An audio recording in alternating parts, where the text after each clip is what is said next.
Hi, I'm John, author of the Cabin Owner's Manual. I realized that you guys don't know why I wrote the Cabin Owner's Manual, so I thought I'd do a short video and explain it, or at least part of it, to you. It's a long story. It goes back years, but in 2012, I started a landscaping company called Cardinal Custom Lawn and Outdoor. The reason I started a landscaping company is because I had been a realtor prior to 2000. Well, it was 2004 to 2007. I was a realtor, and in 2007, we lost our butts. I guess like a lot of other people did in real estate. And it was hard.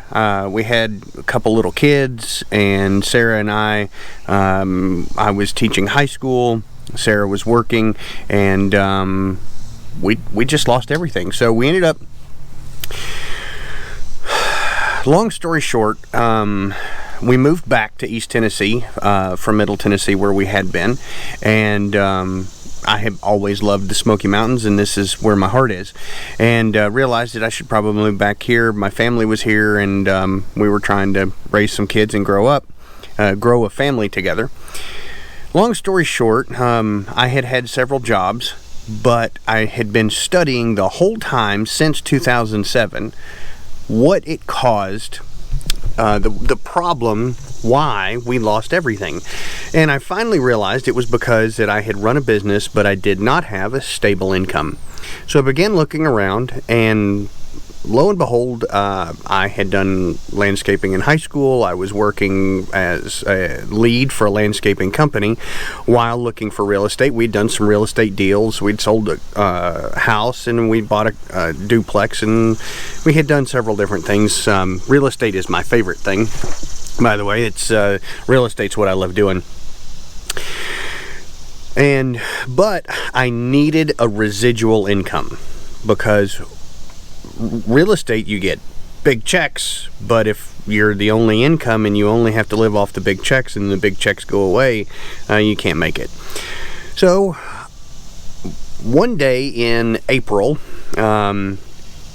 we had some problems. I was working as a lead for a landscape company, and that landscape company, the owner came to me and he said, "Look, John, you're a great employee. I love having you here, but I just can't afford to keep you anymore." So he laid me off, and I started my own landscape company, doing something different than he did. I didn't want to.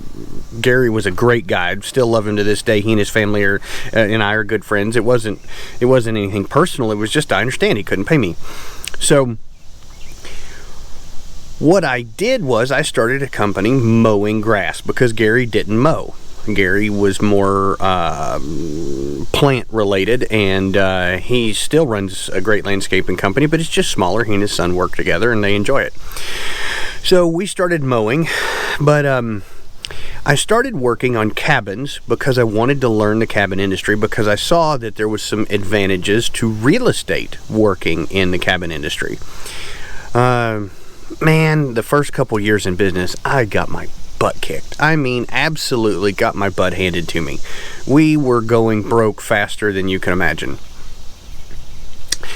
So I hired a business coach. I had looked around all over the place and found Tony Bass, who is a business coach for landscapers. He built his own business, started it from scratch, and 19 years later he sold it for a good profit. And I found him as somebody not only that knew business from what I would call book smarts, but he'd actually built a business and proved that he could do it. He's still running a business in the landscape industry. And I thought, that's the guy I want to learn from. So I decided to hire him as a business coach. It was expensive, but boy, is it worth it. It put me years and years ahead of where I had been.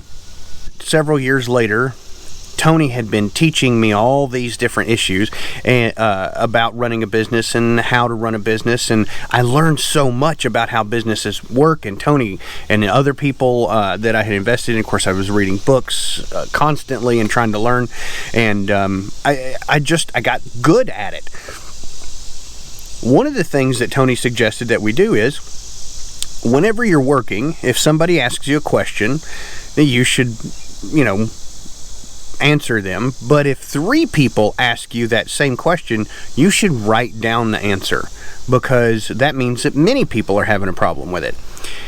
Well, after working in the business for 5 years, I had compiled a huge list of questions and answers of working with people in cabins. And of course, you guys know, if I work for you and we work together, then you know that I don't just run a lawn care company. It's turned into a property management company. We stain cabins, we can build cabins, we roof cabins, we remodel, renovate, we do bathrooms and kitchens, and I mean, we can do it all. And so, but that was kind of the point, was to build something. And then I also built a network of people that I had used, that I trusted, that run good businesses and that do their stuff well, and instead of being cheats and trying to steal money, they actually add value. And so I have a network of people that we use for doing just about anything that we need done in the cabin industry. However, in 2014, things were going great. Business was booming. We were growing like crazy. In 2015, I started getting sick. I had a problem. I couldn't tell exactly what it was, and it wasn't that bad at first, but as it wore on, it wore me down. And then in November, the end of October of 2015, I was in a terrible car wreck. I mean, absolutely terrible car wreck. It was bad, and it caused me quite a bit of problems, and it had exacerbated a lot of the injuries that I had, or issues that were going on. It knocked me down. To the point that in February of 2016, I felt like I was dying. And in fact I was. Body functions were starting to shut down. And to be honest with you, I hate to say this, I had just given up. I had a wife and 4 kids, and I loved them dearly, but I had a good insurance policy, and I thought, you know what, it's just going to be better for me just to let it go. And I had resigned to the fact that I was dying. My wife and I sat down, and I told her what to do with the business. I told her how to run some different things. And I had come to the end of my rope. I remember one day sitting in my chair. It was 5:30 in the morning, and I was reading, and I was feeling sorry for myself.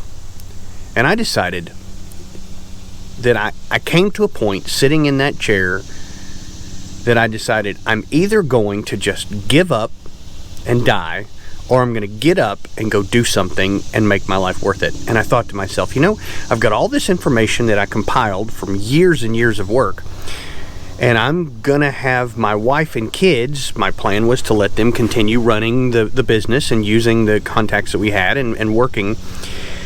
And we had some employees, and I thought that would, work out nicely.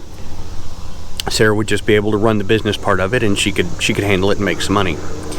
But they didn't know what I knew.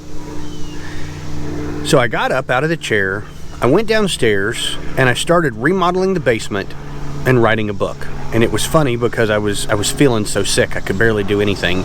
So I set the computer up, had all my notes, and I would set the computer up on the table, and I would go work until I couldn't do anything else, and then I would go sit down and write for a while, and then I would take a nap, and then I would get up and work, and then I would go write for a while, and then would take a nap. And I was just so sick, and it had just knocked me down. But I found out that writing the book and remodeling the basement were giving me reasons to get back up and to live.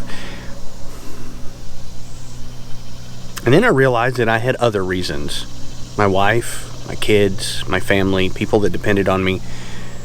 I hate to say it, but I had given up on myself, and I expected that they would too. But they really did. They believed in me, and they cared about me. And so 2016 was a very hard year, but we started getting back up.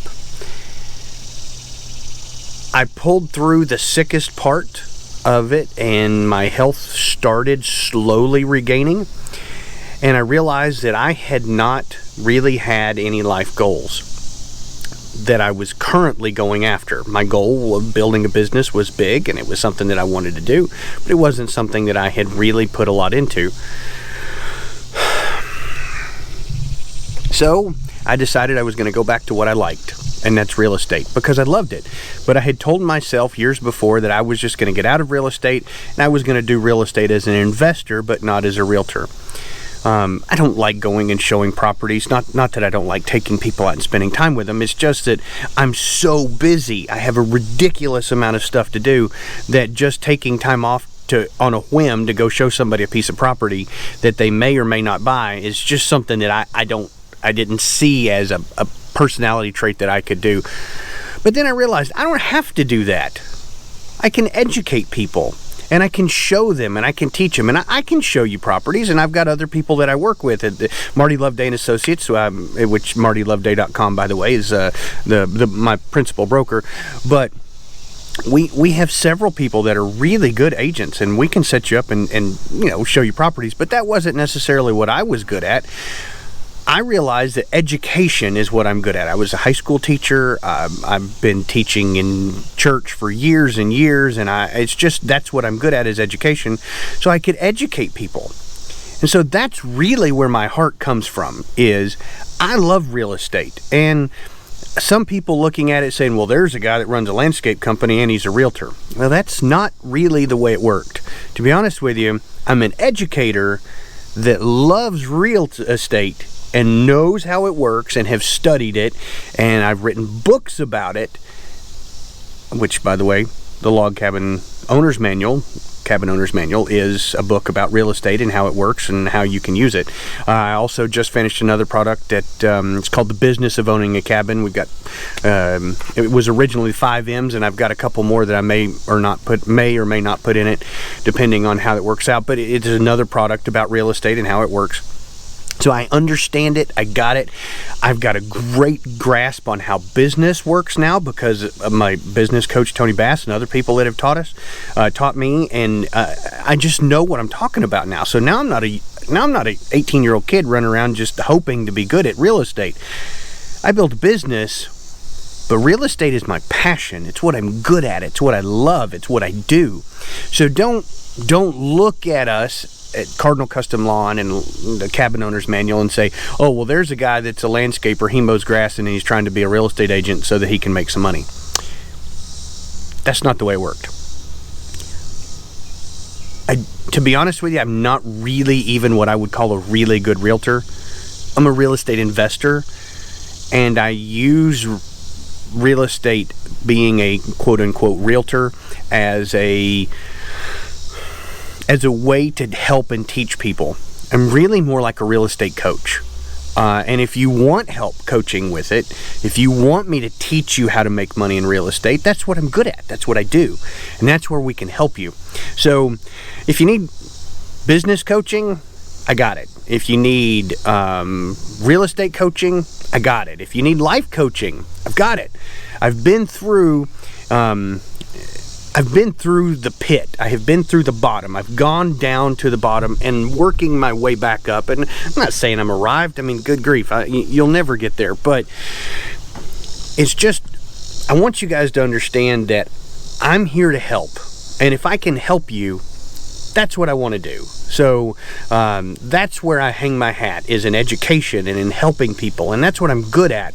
So I just want you to know, if you need help with real estate, if you need help with your cabin, if you need help learning or planning or figuring something out, give me a call. We'll sit down and talk sometime, and I can help you with the finances. I can help you with all the different things. By the way, the Business of Owning a Cabin was originally called the 5 M's.